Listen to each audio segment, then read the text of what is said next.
Hello everybody, I'm SJM. Welcome to Don't Starve Together. I'm a longtime veteran of the single player version, Don't Starve. I'd started playing back in 2015, just after the Reign of Giants expansion had come out, so I do have thousands of hours in the single player experience, but the together multiplayer experience not so much, so this will be a learning journey for both of us. I did want to put together a series here for those other new people that are looking to sort of get their feet wet in the game and maybe don't want to embarrass themselves in a server setting with their friends or with strangers, not knowing how to do some of the basic stuff. So just wanted to do this so you get a handle on the game and some of the basic mechanics and things that are going on. And yeah, it's just get you ready for playing with other people. This won't be going over any too advanced strategies or killing bosses and stuff like that, because there are lots of people out there that know that, and I'm not one of them, so I won't be able to do it very well at all. I do suggest you check out other content out there if you're looking for ways to kill, especially with the new content in the new update that just dropped here in the last week or so. So let's just jump on in and get ourselves started on a single player world. So we're going to be hosting a game. It doesn't matter which of these modes that you choose to pick there, because as soon as you drop this down to one player, you'll go to the alone server play style anyways. You'll be on local only. And just to make things easier, you'll see with these different kinds here, there's survival, wilderness, and then you'll want to do it on endless, because then this way if you die, you'll always be able to go and resurrect yourself at the florid postern, and that's the place where we start the game. This does make a point about building your base around that initial spawn point, so that when you come back to after a death to respawn, you'll always be in your base. However, it doesn't mean that it's necessarily best to base there either, and we'll go over all that stuff when we get into the game. So across the top here, we've got 5 tabs. So we'll jump into the forest or the overworld settings, and we'll just jump over to world generation here first, because if you're playing by yourself and you're new, you'll kind of want to drop this down to world size small over here. Just makes it a little bit more convenient for running around the world to go and collect the different resources. If you want a little bit more of a challenge and don't mind running long distances to go collect some rocks or to go get some wood from a forest, or etc., then yeah, go ahead and play on the larger world sizes. But for a solo player experience, even the small world size there, if you have any experience with the single player version, the small world in together is probably just about the size of a normal world in single player. On here, we probably don't need to touch anything else. But over on the world settings there, if you are got any trepidation at all with the giants, then feel free to turn them to little or none. And that's totally up to you. I'll be playing with them on the default settings, so we'll get them when we get them. And then it also gives me an opportunity later in the series to go over the fights as well, if I choose to make it go that far. If you're brand new, I would suggest leaving the caves off. So there's a button up here, it'll be add caves, or because I've already added the caves, now it's remove caves. Once again, we'll be going here and just making the world size small so that it's not absolutely daunting to try and get through it all. And then just leaving everything else as default for now. And once again, if you're worried about cave worm attacks, earthquakes, the giants, etc., don't hesitate to turn them down or off so that you're not dying as often and getting that level of frustration that comes with dying. I do run with some mods. And this is just will be mostly for UI improvement and being able to explain things a little bit. The automatic health adjust is something, if you are going to be playing with the giants, this will just lower their health down to a more reasonable amount. So you can turn that on if you want to be able to have your first go at the giants, but not have it be like a 45-minute battle trying to fight against them. I will be playing with it on here because I am playing alone, and it just makes, once you know the rhythm on how to do the battle, then it just makes it it'll be a little bit shorter and quicker, although there is some flavor to the health of the giants in Don't Starve Together that reflect the multiplayer experience. So I'd suggest leaving it off if you're going to be hosting a server with other players, but if you're just playing by yourself, definitely throw that on, and that way you don't have a 25,000 hit point dragonfly that you gotta fight. Globalpaws, highly recommend using this. And yeah, don't worry about this first one because that's just needed for some mods. Globalpaws will make it so that you can pause in a single player game, and it also pauses when you go to the map screen like regular Don't Starve, so that you're not, all of a sudden in the middle of the night if you're staring at the map looking for a place to go or just a place to build your base or to go for a particular resource. And the health info I bring up there so that we can see what the health of the mobs are when you hover over them.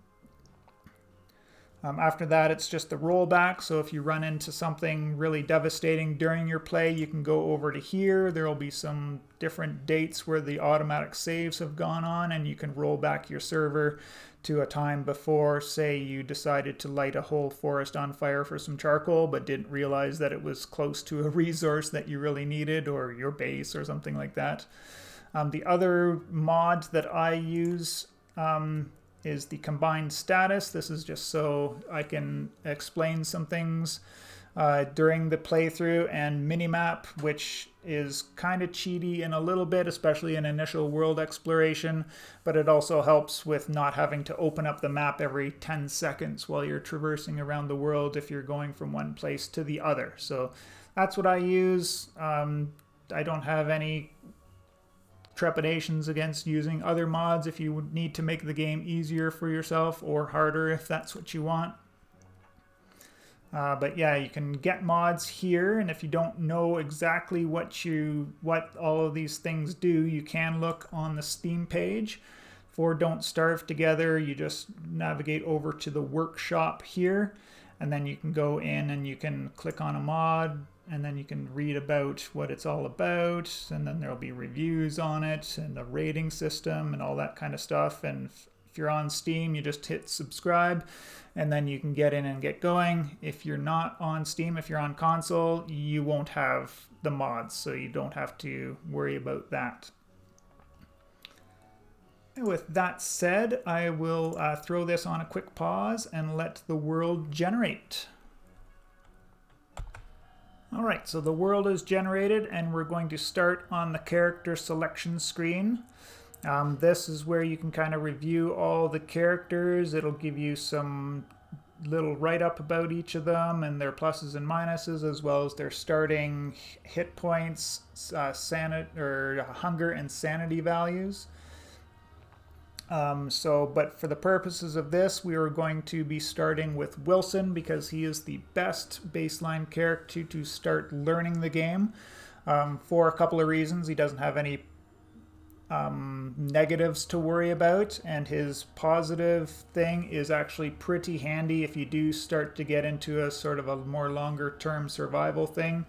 But it's not absolutely necessary. If you want to concentrate on using one of the other characters, that's totally up to you. I'm sure there are lots of guides on there into choosing the best character for you.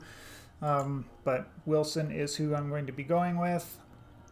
And you can set up his looks if you want. I just got something not too fancy and, Yeah, more run-of-the-mill. I do have some hours in the game. It's not totally zero. So once we pop into the game here, we are going to run around and collect some sticks, which we get from these things here, as well as some grass and food. And then the next thing we'll be looking for after that will be flint.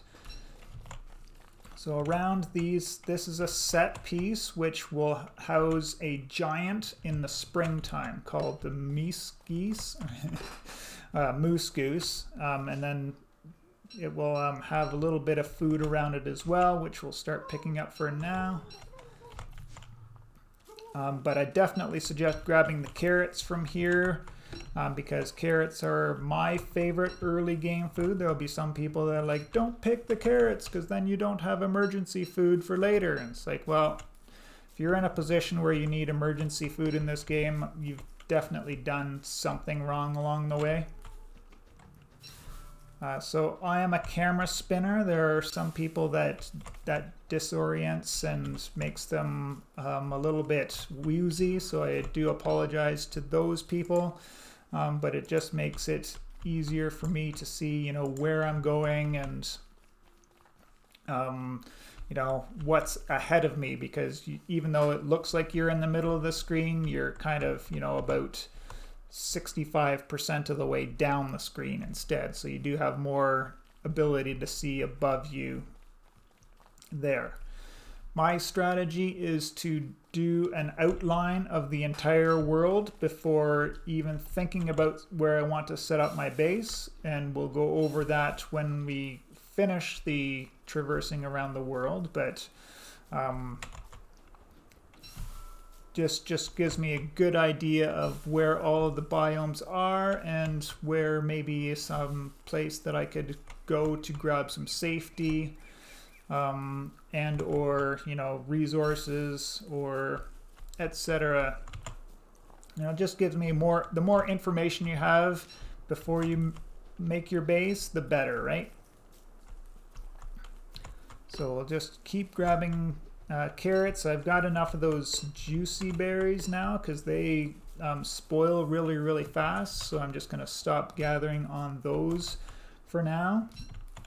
And then I will keep gathering sticks and grass until I get up to about 20, and I almost forgot to get my second flint there. Always important to get 2 flint and a pickaxe as your first tool. The reason for the pickaxe as the first tool is because you can always break a rock and get more flint out of it, whereas if you make an axe as your first tool and you got 1 flint left over, then you won't have enough to make a pickaxe if you do come across a rock. So we're not going to be fighting that little spider. He'll just follow us around as long as he's got an opportunity to attack. But I'm just, yeah, we'll get into fighting spiders later when I have an actual weapon. You definitely don't want to be fighting monsters with a pickaxe because the durability cost of the flint is actually really high. So I'll continue collecting twigs and grass until I get about 20 of each. Even though the stack size is 40, I'll go over why here when we get to the desert. Well, I was at 20, but can't hurt to get 22 for a reason which I'll outline here in a moment. So the daytime is ended and we are into the evening time now. And here we are, we've got some rocks, so we're just going to go for these ones with the little bits of yellow in them, which will produce gold when you break them open.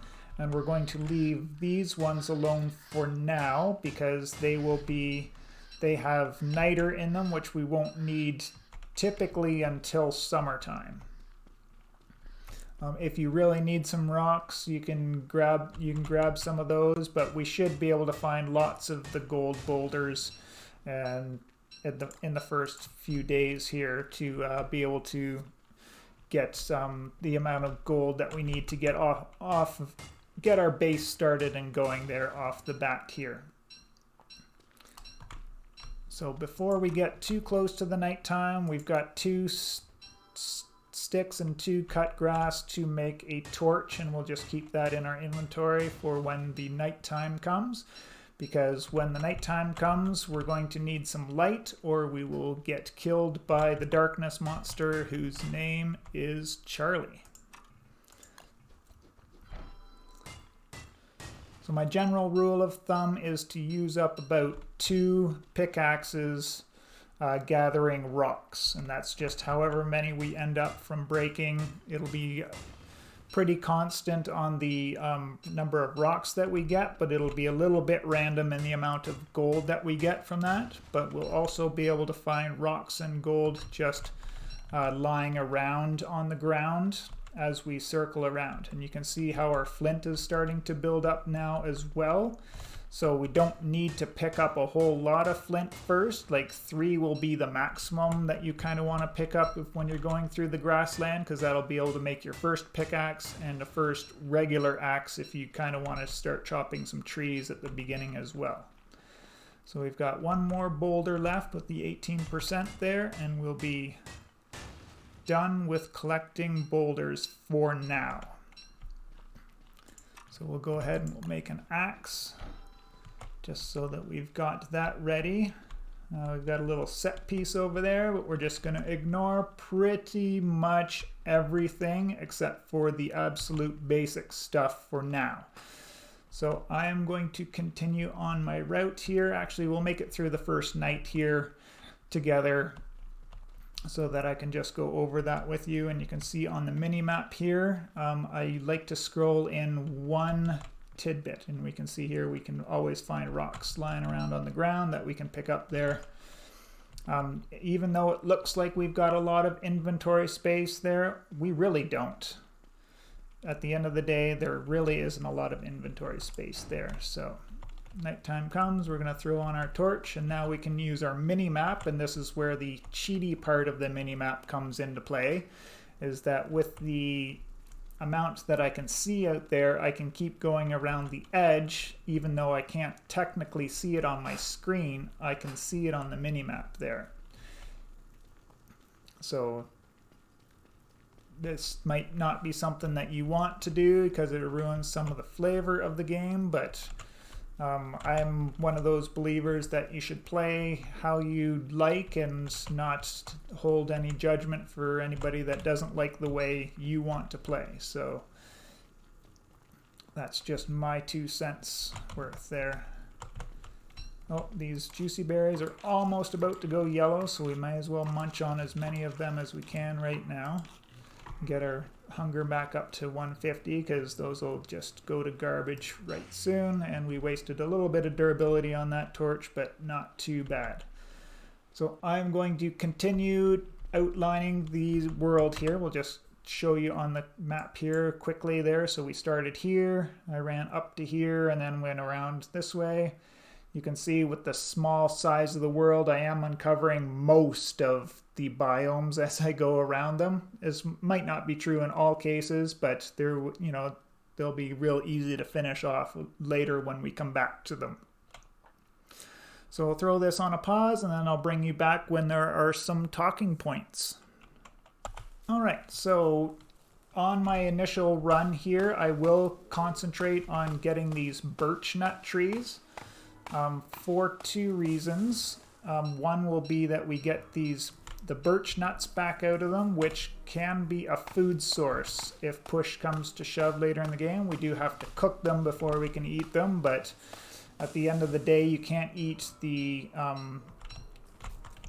evergreen seeds, so that's one of the reasons. And the other reason is the food that you get from them combines with berries in the crock pot to make a really good healing food, so it's good to have some of those anyways. And as we can see there, I did collect too many juicy berries at the start because those ones have already gone stale, which means that we're not going to get as much food out of them at the end of the day either. And then I just kind of keep my twigs and my cut grass topped off at about 20 each way. I've got a good amount of carrots, so I'm not going to stop for any more berries. We're just going to kind of keep moving, as they say, right? We just kind of want to get this circumnavigation done as quickly as possible. This will be one of the trickiest areas to get through, which is the killer bee biome. You don't necessarily always have it in a world, but when you do, it's one of the harder areas to navigate through. Just takes some experience on knowing how close to the killer beehives you can get before you get them to pop out and chase after you. And then, yeah, I may as well stick with you guys here while we go through this. Just grab a little bit more wood. Similar to the pickaxes, I usually get about 2 axes worth of trees as I go around. That will be more than 1 stack, but that's fine. So should be able to make it through there without getting hit. And then back to the edge here. We just kind of got to be careful we don't screw ourselves on the edge, and we leave ourselves enough room to sneak by those killer bee nests. We don't want to stop and gather resources in the killer bee biome if we can help it, but we've kind of gotten rid of all of those killer bees now, so nothing to worry about there. One of the big talking points a lot of people will give to newer players is how good of food that butterflies are. And they are absolutely amazing and wonderful, but there is a trick to getting them. Since it just turned nighttime, I won't be able to go over that with you folks here, but we'll be able to do that here in a little bit later. So, getting back into some more killer bee nests, so we'll just stop on gathering anything.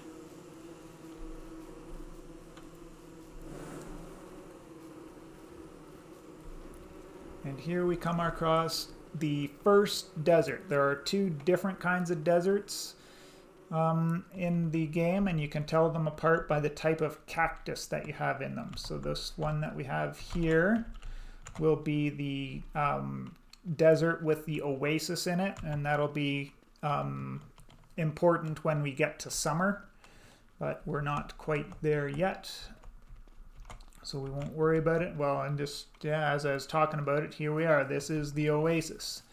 So in the other 3 seasons, it'll look just like this, but in the summer season, this will be a pond of water, and it will be the only place in this desert that won't have a big dust storm going through it. We'll just finish off grabbing some of this stuff here, and before those get to the red state, I'm just going to top off my hunger there, or top off finishing the rest of those guys off for now.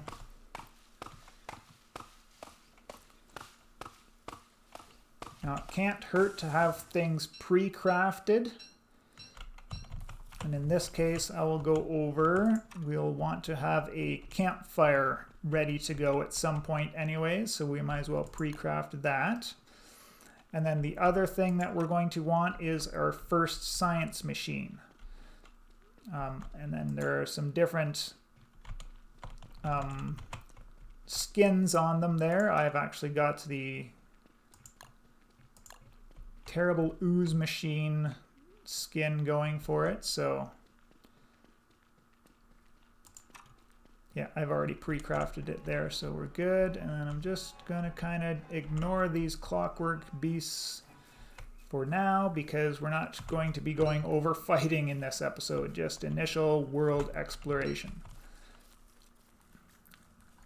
So now if I check the map, I can see that I'm going to be coming back up on this killer bee biome before I get back out of it here, and it's almost nighttime.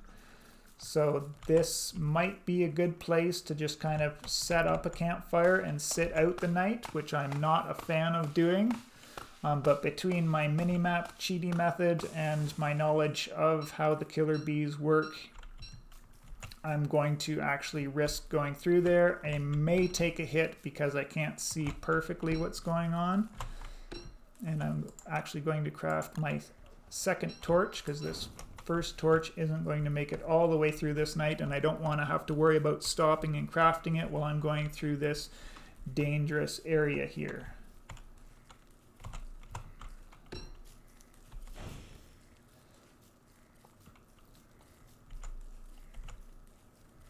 Oh, so I might not be heading out of the killer bee biome just yet.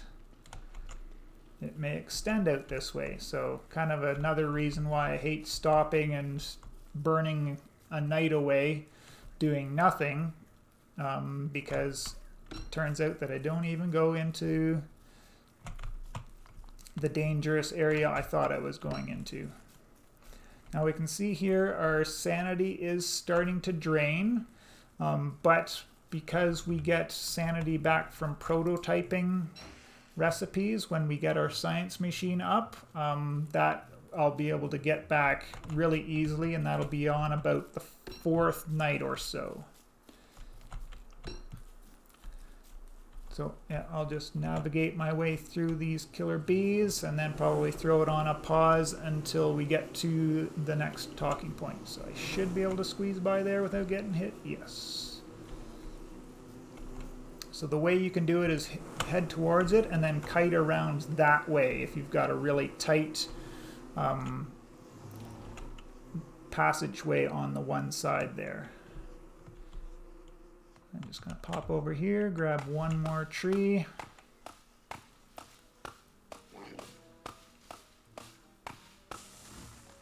Actually, we'll get one more tree because each tree takes 15 durability, and we've got 20 left on there. So and we've got a stack and a half, just a little more than a stack and a half of wood, and that'll give you some nice leeway. If you do end up using some of these resources because you have to camp out for a night, cook some food, or stop before going into a dangerous area, you know, you can make a third axe to continue on, but this 5% here can be used to hunt some butterflies, or I don't think 5% is enough to kill a spider itself, but you get what I mean. So we'll throw this on a pause and we'll come back in a little bit.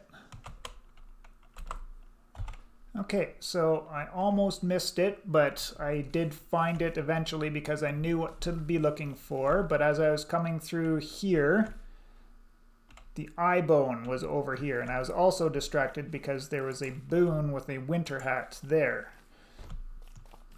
So with those boons, you can pick up the items, but it does kind of start to clog your inventory, and we won't need that winter hat until later. Obviously until we get to winter, and it's a very low durability one, so it's kind of not ideal to even pick it up right now, but we definitely do want to get this guy here, which is the eye bone. That'll give us a little pet called Chester. And then if we just look in the map here, one of the most prominent places you'll find him is beside, there's a not a dirt path like this, but this one's made of cobblestone. You can't dig it up, but it is cobble, and it is around some frog ponds. That's definitely one of the higher probability places that you will find Chester's eye bone is in an area like that. The other ones, there could be some beehives around, not the killer bee ones, like these guys, but just these regular beehives. And beside a cobble road is the second most popular. And then there are some other areas that he's more prone to show up in, but we won't go over those just now. So we are into the 3rd night here. Nothing too important going on, but usually at the nighttime is when I like to stop and top off my hunger, because you can't see as much at the nighttime, so you're kind of losing less opportunity, shall I say. The other thing that I've kind of got more than one stack of rocks going here, which it's okay, it's not a horrible thing, but you kind of want to be careful on your inventory space, except that now that I have Chester, I've got those extra 9 slots of inventory. So I'm not super concerned about that either. The other thing that we can pre-craft to kind of control that would be to get our fire pit going. And once again, I've got some different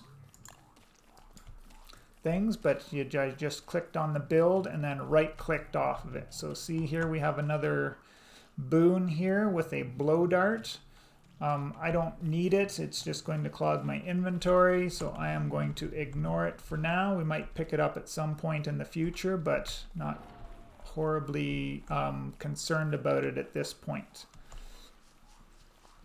Once again, when we come across these nest areas with these carrots, definitely grab them, because if you leave them come the spring, the little moslings are just going to eat them anyways, so you might as well take it rather than them get eaten by something else. You know, that goes back to that emergency food comment that I spoke on earlier. So the next talking point will be when we get to the second desert area. And then I'll go over it now because we may as well. The reason why I only keep about 20 of each twigs and cut grass in there is because when we get to that other desert kind with the different kind of cactus in it, we will have tumbleweeds. And tumbleweeds are the most efficient way to get your basic resources, and it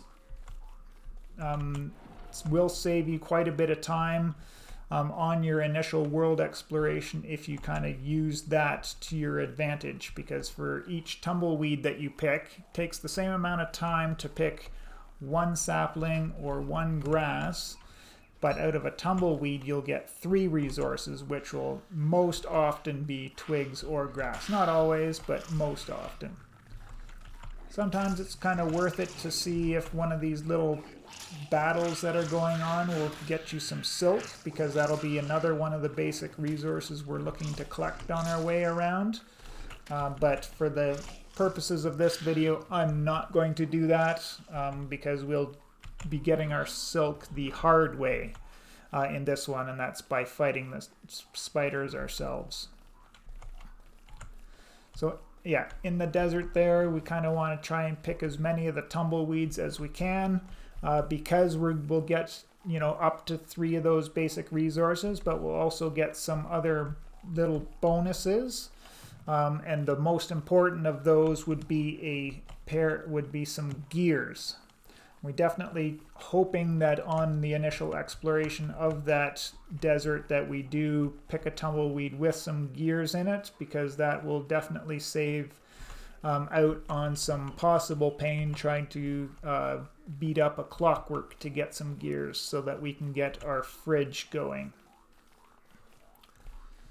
So I think, yeah, that will be it for this episode. I will continue on exploring all around the world here, and in the next episode we will discuss you know, anything else that I kind of maybe forgot because I didn't get all the way around the world in this first episode. And then after that will be the considerations for where we build our main base. So I hope you all enjoyed. Throw a thumbs up if you did. Leave comments if there's anything that I glossed over too quickly or missed entirely as well. Yes, just as a point there, these weird looking boulders which say plugged sinkhole, those will be the entrances to get to the caves. We'll definitely be going over that later in the series, but definitely not for this initial push to get around the world and to get everything explored. I appreciate you all, and we will see you in the next one.